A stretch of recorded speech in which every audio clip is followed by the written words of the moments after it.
kuning pada bayi lah. First kita akan bahagikan dulu bahagian badan bayi. Pertama adalah bahagian kepala, iaitu daripada atas kepala sehingga ke dagu. Bahagian kedua daripada bahu hingga ke pusat. Bahagian ketiga daripada pusat hingga ke lutut. Bahagian keempat adalah di bahagian pergelangan tangan dan kaki, iaitu betis. Akhir sekali bahagian lima adalah tangan dan juga tapak kaki. Okay, first kita akan nasihatkan ibu pergi di kawasan yang terang, cahaya yang terang. Elakkan daripada dinding yang berwarna kuning, baju, pakaian apa-apa yang persekitaran yang berwarna kuning, untuk elakkan daripada pengaruhi kita punya assessment. Okay. First yang kita akan buat adalah blanching test, di mana kita akan menekan sedikitlah di bahagian dahi bayi seperti ini, dalam kiraan 10 saat lah. 1, 2, 3, 4, 5, 6, 7, 8, 9, 10, dan kemudian kita lepaskan.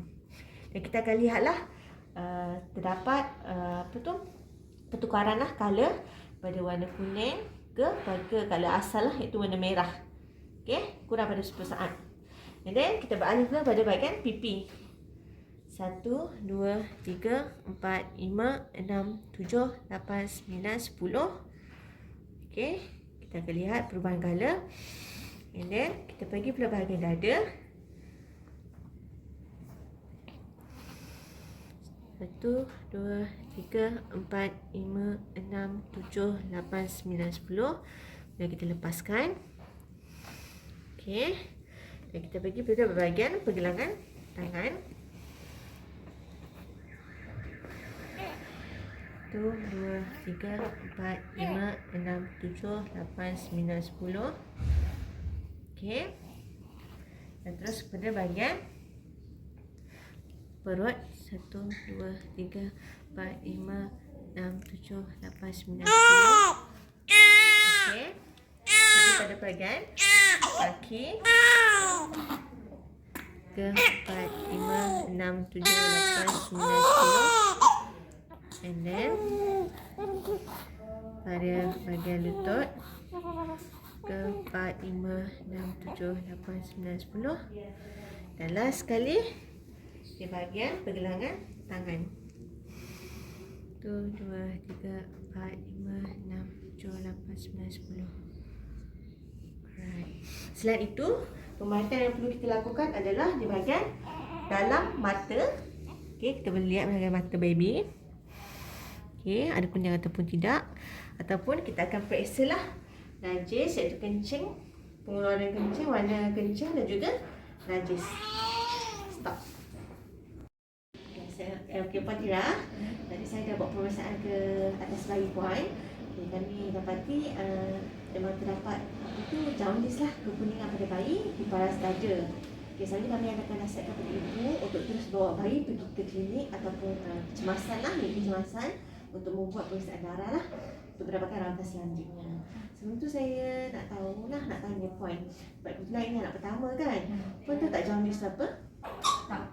Okay, jaundice tu merupakan tahap kekuningan pada badan bayi lah, pada tubuh bayi, yang melingkungi 75% lah, di mana terdapat kuning pada bahagian mata dan juga kulit bayi. Okay? Tahu tak jaundice tu sebenarnya ada di dalam badan kita, di mana ianya merupakan sistem normal, okay? Di mana darah kita, badan kita menghasilkan sel darah merah, okay? Sel darah merah yang baru dan juga menghasilkan sel darah merah yang lama. So dalam proses pemecahan sel darah merah itu terdapat kita panggil pigment lah, itu bilirubin yang berwarna kuning, itu kita panggil bilirubin di dalam darah, di mana kalau di paras normal, bilirubin itu akan keluar secara natural lah daripada badan kita, daripada sistem badan, iaitu melalui pencernaan lah, sama ada kencing ataupun najis. Dan jika ianya tak keluar, maksudnya ada masalah, terutamanya pada ketidakmatangan lah pada bahagian kita panggil hati lah, hati bayi tak berfungsi secara normal, menyebabkan paras bilirubin itu akan naik dan terkumpul di dalam badan dan menyebabkan kuning itu terselah bahagian kulit dan juga mata bayi, dan itu yang kita panggil jaundice. Okey, kita boleh katakanlah jaundice ni boleh menjadi teruk jika tidak dirawat lah, dan amat berbahaya kepada bayi. Dan ini akan menyebabkan kepekakan pada telinga bayi, kecacatan bahagian otak, dan juga menyebabkan otak itu mati. Okey. Selain itu, kita boleh katakan jugalah bayi yang berisiko mendapat jaundice ni antaranya bayi yang pramatang, di mana kurang usia 37 minggu. Contoh 35, 36 minggu, awal daripada hari yang patut dilahirkan kan.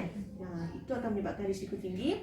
Kedua, bayi yang mendapat jangkitan kuman, sama ada daripada ibu ataupun jangkitan sendirilah kan.